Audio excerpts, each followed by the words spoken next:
As long as there have been merchants, there have been pirates. Whether driven by horsepower, wind power, or whatever fuels the engines in the X4 universe, any trade route will draw the attention of raiders and corsairs. But with the advent of the information age, such career paths now seem archaic. Why risk the dangers of space when you can loot and steal from the comfort of a climate-controlled habitat?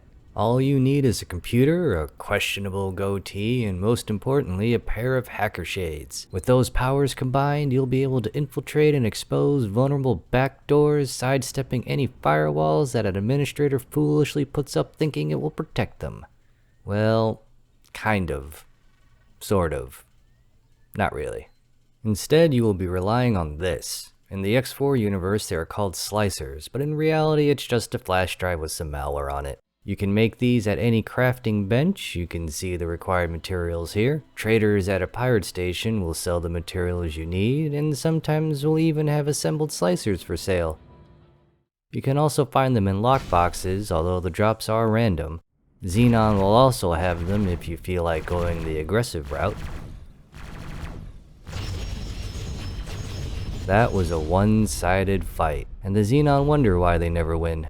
By itself, slicers are useful, but you will also need to rely on others' blatant disregard to lock doors to restricted areas. These doors are locked, so people are aware of the need, but this door is left wide open. Lock the door and give us a hacking minigame, or just a simple lockpick. If Eaglesoft doesn't want to devote a developer to this, then at least put up a sign. Anyways, now we need to figure out what to do with them. You can find these audio signals. Sometimes you'll find someone looking to hire a hacker. Pays pretty well considering how fast you can complete them, but most players will head to the station terminals with a specific goal in mind. To get to the terminals, head over to a lift and you'll see the engineering section and security office. Both will do different things, and we will head to engineering first. Just walk on in and you'll see 4 terminals and the employee that doesn't know how locks work.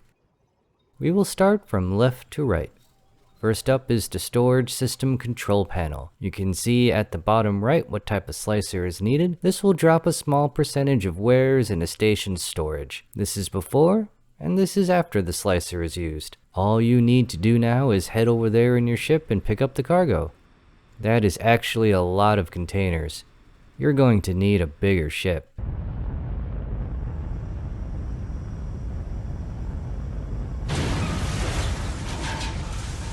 Much better.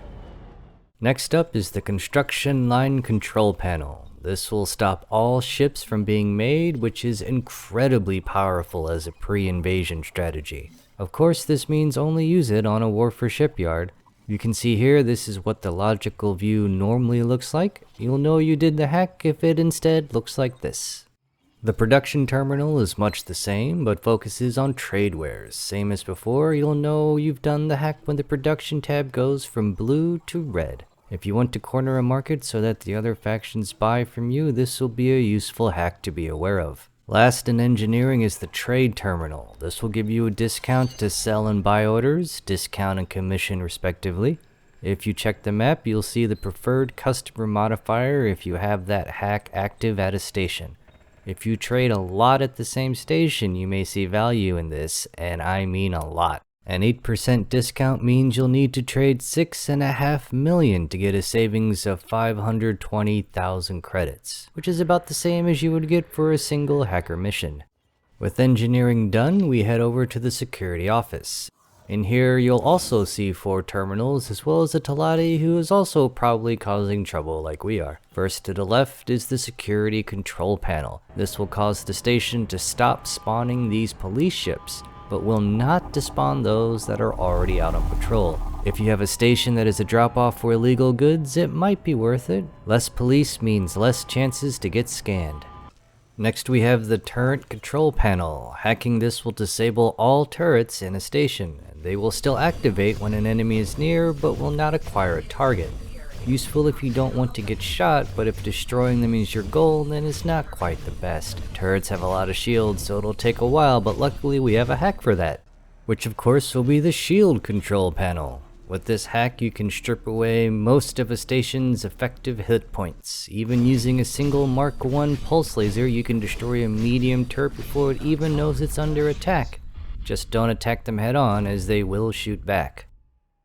Our final terminal is the repair terminal. Using this hack will keep the station from deploying these repair drones. If you're doing the siege tactic of parking destroyers at extreme range to batter down a station with plasma, this will make that slow process go a little bit faster. And that's how you start your career in cybercrime. You can have more than one hack active per station at the same time, so you can get some nice combos going. I'm sure some of the more devious among you are already having some ideas on what those are. But before we go, if you liked the video, if you found it helpful, please give a click to all the good buttons at the bottom and share so that more people can see it. Until next time, fly safe. That guy just hacked his way out of reality. I wonder if he knows if he's living in a simulation. It's probably best not to ponder such things.